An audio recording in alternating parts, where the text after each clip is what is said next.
G'day champions! Today on Digger Actual we're going to be going through a film review of Kelly's Heroes. Then he met Brian Hutton, our 9-year-old director, who is not here today, unfortunately.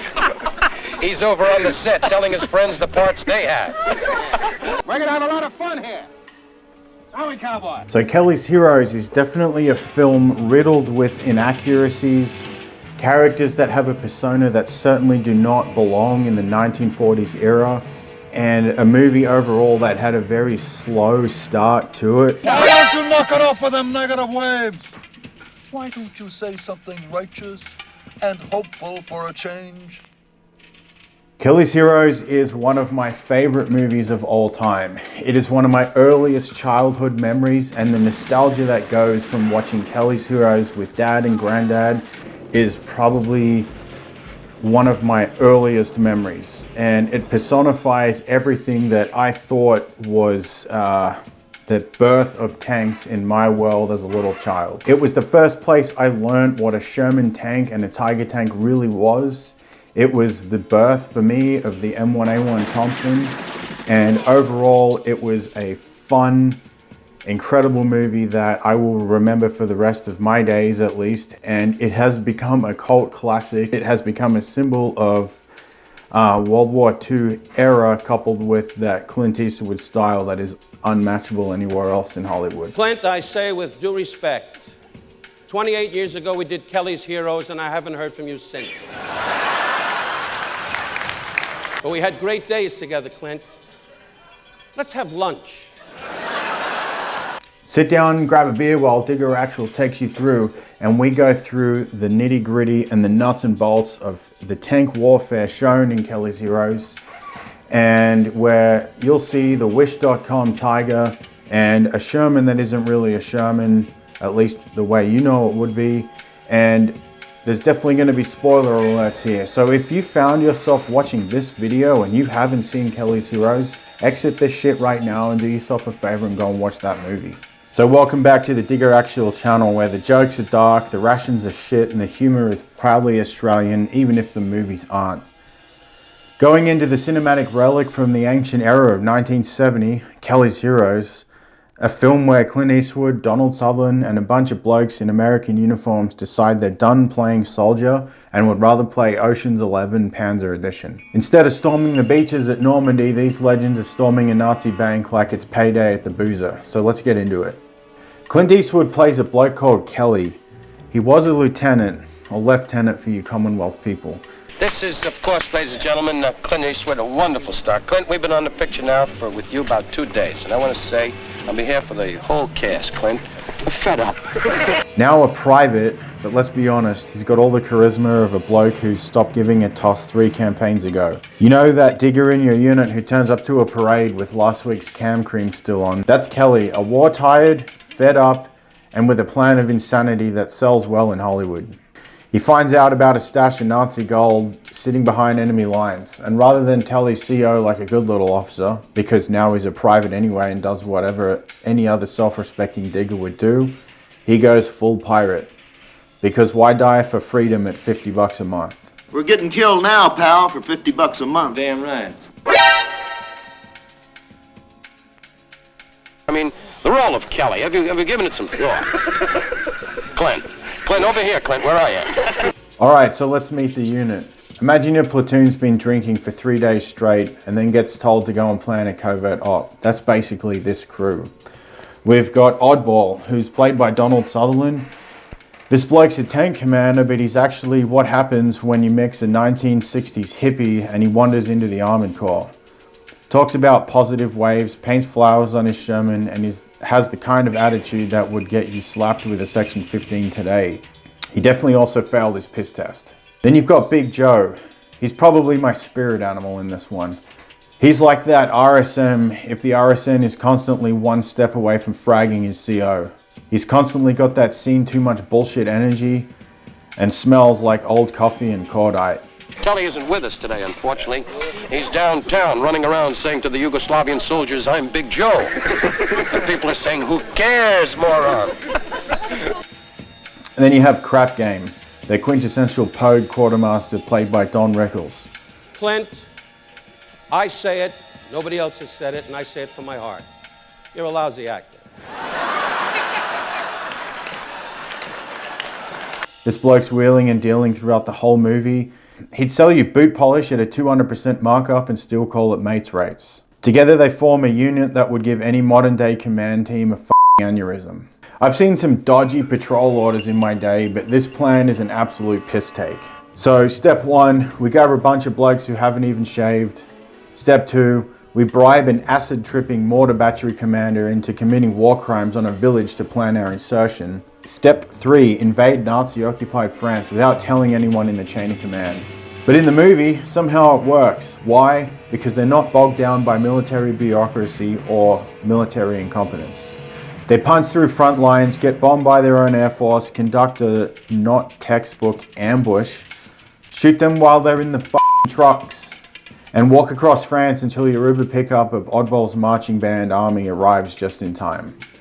The climax of the movie is where one Sherman is squaring up against 4 Nazi Tiger tanks, which I've got to say is kind of like sending a Hilux up against a main battle tank, unless you've got Oddball behind the wheel.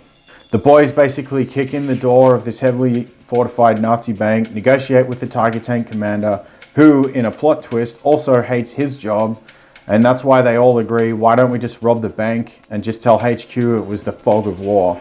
That's some classic digger diplomacy right there. No Geneva Convention in sight, just a handshake, a few gold bars, and zero accountability.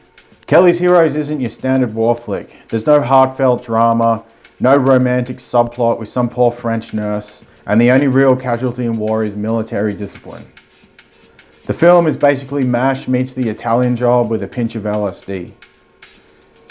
The soundtrack is a little weird, a little funky, kind of like a Vietnam era music of World War II film. It's anachronistic as hell, but also kind of a banger.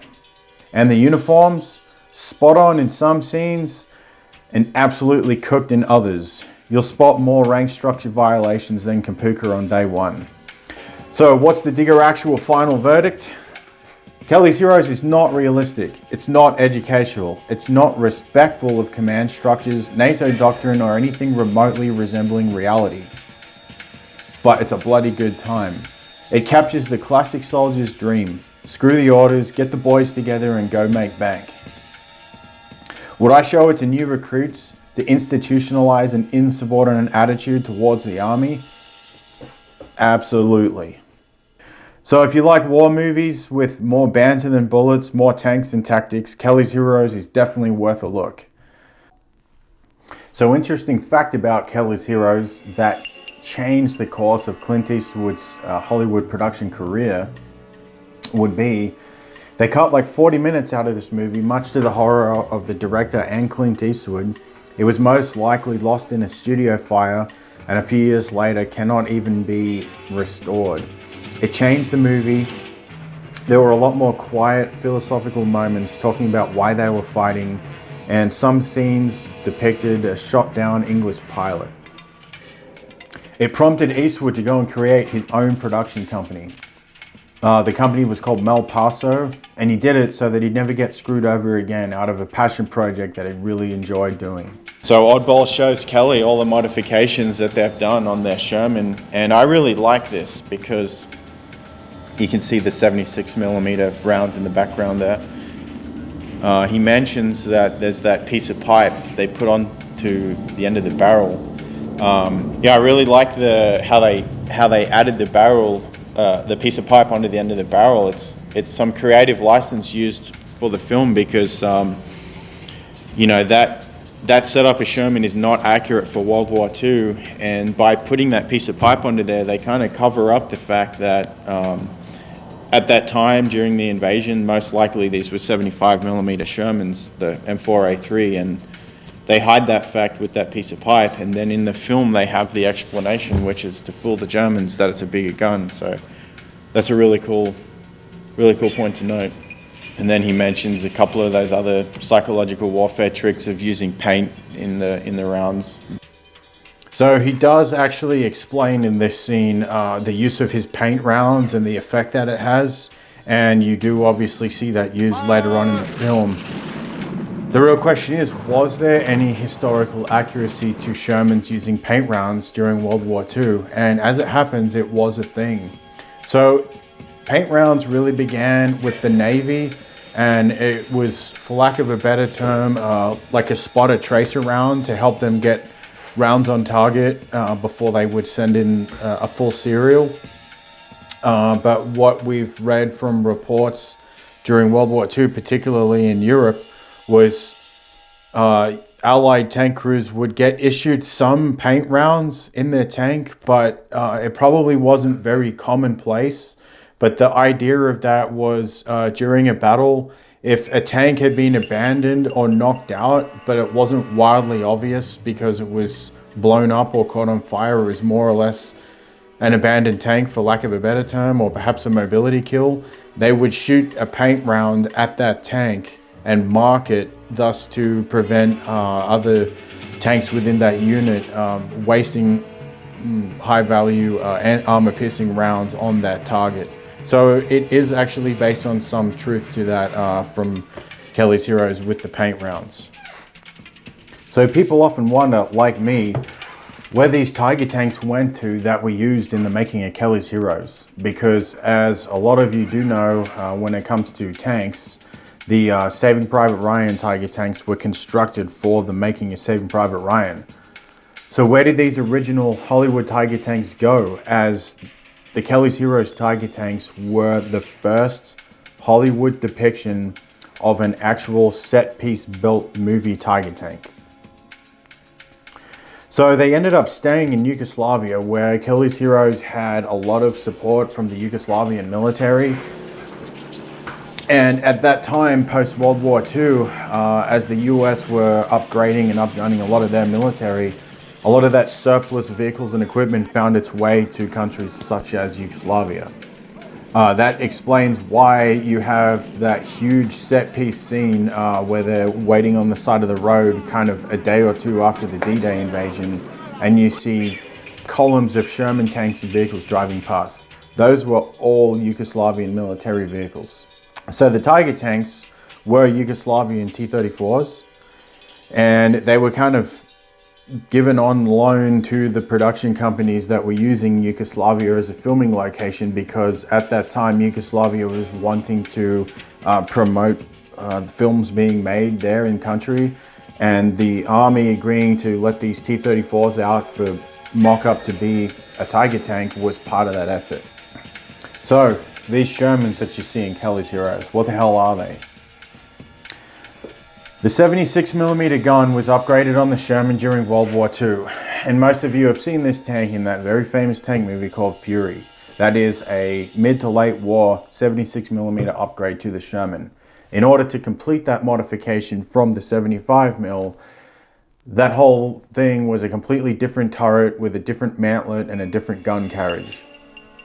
However, what are the Shermans in Kelly's Heroes, as they still have the early 75mm turret, but they look like they have a 76mm gun. During the 1950s, the US did an upgrade program for the Mutual Defense Assistance Program. The upgraded M4A3s that the Yugoslavians used were designated M4A3E4. Hundreds of the M4A3 75mm wet stowage tanks were converted to the E4. And countries such as Yugoslavia, Denmark, India, and Pakistan were receiving these as part of their assistance program. Another interesting fact about these Yugoslavian Shermans is they're running the T-54, T-55 V12 diesel engine. And it was a modification that the Yugoslavians did to most of the US vehicles they used, such as the M18 Hellcat and the M36 Jackson. Because at the time it was nearly impossible to find parts in Yugoslavia for the World War II dated Ford GAA engines. The Yugoslavian People's Army kept them in the war reserve stock with the territorial defense units, and in the wars of the 1990s that led up to the breakup of Yugoslavia, they saw action in Bosnia and Croatia, along with US supplied vintage World War II vehicles like that M18 and M36 Jackson. Drop a comment if you reckon that we should do another war movie, or better yet, if you've got a favorite war movie that's more fiction than fact, but it gets the blood pumping, we'll do it. Until next time, keep your powder dry, your humor dark, and your section mates even darker. Clint, it was so great talking with you. Once again, you've shown the folks what a big bang-up star you are.